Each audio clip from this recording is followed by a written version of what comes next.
Hello mga kabukikay! Another day, another bouquet! Hi guys! Hello guys! Samahan nyo na naman ang atin yung kabukikay na gumawa na bouquet. Let's go! Ngayong araw nga pala guys is gagawa na naman tayo ng bouquet na pang stock natin. Syempre guys, bago ang lahat, ihahanda muna natin yung mga gagamitin natin. And now guys, sa nakikita nyo, nag-face bust na nga pala yung atin yung kabukikay. Gawa ng guys yung mga fuzzy wire nga pala. Meron nga pala yung maliliit na hibla pa ng mga fuzzy wire. So nakaka-risk daw yan ng ating health. Kaya naman yung babaeng yan, nag-face mask na din. By the way guys, ang gagawin nga pala natin ngayong bulaklak is gerbera. I think guys, wala pa ako nagagawang ganun na vlog. Kaya naman guys, let's go arat samahan nyo ko gumawa ng ganun. Huy, anong ganun daw? Syempre guys, bago tayo magsimula, hindi ko kayo kakalimutan. I-shoutout ko kayo palagi. So guys, namili nga pala ulit ako sa Facebook at saka sa TikTok ng Tig5. Kaya naman, arat, i-shoutout na natin yung mga gusto magpa-shoutout. Let's go. Shoutout po kay Chelsea, kay Frauline, kay Aki, kay Priscilla, at kay Christine. At para naman guys sa TikTok, ito nga po pala yung mga gusto magpa-shoutout. Shoutout kay Pretty, kay Kay, kay Mix, kay Reggie, at kay Arian. Sa mga gusto pa dyan mapa-shoutout o humabol, so guys, mag-comment kayo dito sa baba. Para guys, sa next vlog natin, pipili ulit tayo at baka kayo naman ang sunod na mapili natin. Back to vlog na nga pala tayo guys. As you can see, tapos na nga pala tayo sa mga petals natin. Alam nyo na kung paano natin ginawa, but guys, kapag may time tayo, gagawa tayong tutorial ng mga bulaklak natin. By the way guys, kumuha nga pala ako ng 3 fuzzy wire na kulay yellow dyan. Kasi guys, yan nga pala yung magsisilbing gitna ng ating bulaklak. As you can see guys, nakikita nyo nga pala yung taklob ng garapon na yan. Kapag nagawa kasi ako guys ng gerbera, gumagamit ako nyan and pinapalibot ko dyan yung mga petals. Para naman guys, magpantay-pantay dyan yung petals ng ating bulaklak. At pagkatapos natin mapuno, dito na nga pala natin ilalagay na yung yellow na ginawa nating pabilog kanina. O diba guys, mukha na siyang bulaklak kahit hindi pa tapos? Siguro naman okay na yan. Uy, hindi. Charot lang. Syempre guys, hindi lang yun hanggang dun kasi lalagyan pa natin yan ng maraming pautot. Mahalaga yung mga pautot na yan guys. Gawa ng isa yan sa nagpapaganda ng ating mga bouquet. At isa pa guys, isa pa yan sa agaw pansin ng mga mata ng mga tao. Tsaka ako, syempre, hindi ako papatalo. Huy, charot lang, baka may tumahol. Oh guys, isang pautot nga palang ilalagay natin sa gitna ng bulaklak natin. Oh, diba? Hindi siya nakontento kahit maganda na. Huy, sino yun?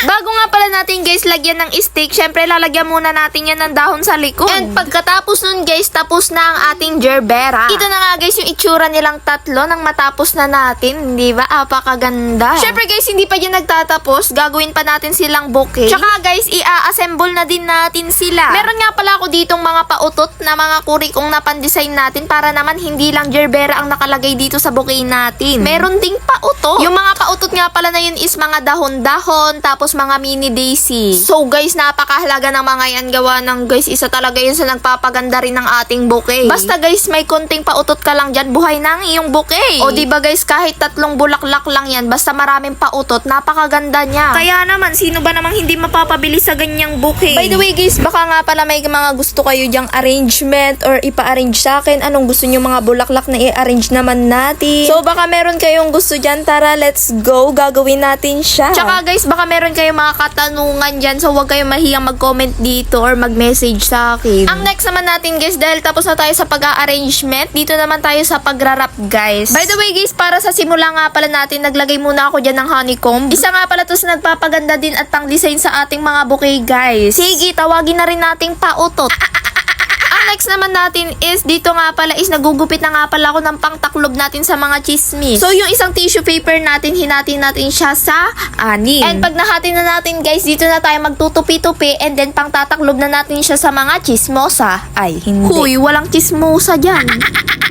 Oh, ayan na guys, yung wala na yung mga chismis dyan. Pagkatapos nga pala natin takloban dyan yung mga chismis, dito na nga pala magsisimula ang ating pagrarap. Yung ginamit ko nga pala guys ditong pangrap is bago nga pala nating pangrap yan. O diba guys, as you can see, meron na siyang design na mga bula-bulaklak. Tsaka nga pala guys, isa nga palang paalala ko, malapit na tayo magpalit ng pagpa-pricing natin. So, ipopost ko siya dito. Tsaka nga pala guys, pagpasensya nyo na ngayon lang ulit ako nakapost. Gawa ng napakarami ko talagang ginawa ulit. And guys, kung nakaabot ka nga pala sa part na to kung saan ko sinabi hobby ito. So mag-comment ka dito ng go. Titignan natin dyan yung mga supportive followers natin. Active na palagi nagtatapos ng ating mga video. And I hope guys, sana matulungan nyo ako na way lagi nyo tapusin yung ating vlog. Gawa ng napakahalaga po talaga nito. Kaya naman sa mga tao palagi yung nagsusupport at nagtatapos, maraming salamat po talaga sa inyo palagi. I hope and sana mas dumami pa kayong mga supporters natin nakabuki kay vlog. Let's go! So update nga pala sa ating pagbubulaklak. As you can see, tapos na tayo sa pangtaas. Kaya naman, dito naman tayo sa pangbaba. Tsaka pala guys, ito nga palang ginawa natin ito is available now sa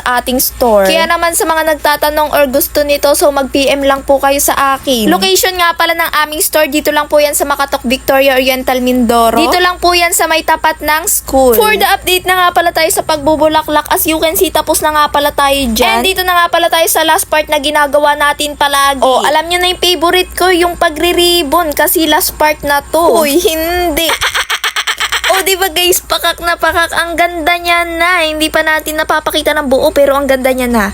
Huy, charot lang. So, hindi pa dyan natatapos guys ang ating video. Lalagyan pa natin yan ng pautot na last part talaga natin. Nilagyan lang naman natin ng isang butterfly na pautot dun sa may taas ng ating bouquet. At pagkatapos nun, tapos na. So, ipapakita na natin yung final look. So guys, yan na nga pala yung final look ng ating gerbera na bulaklak. Kung nagustuhan nyo nga pala tong video to, sana'y maka-request sa inyo na don't forget to follow, share, comment, and like to this video.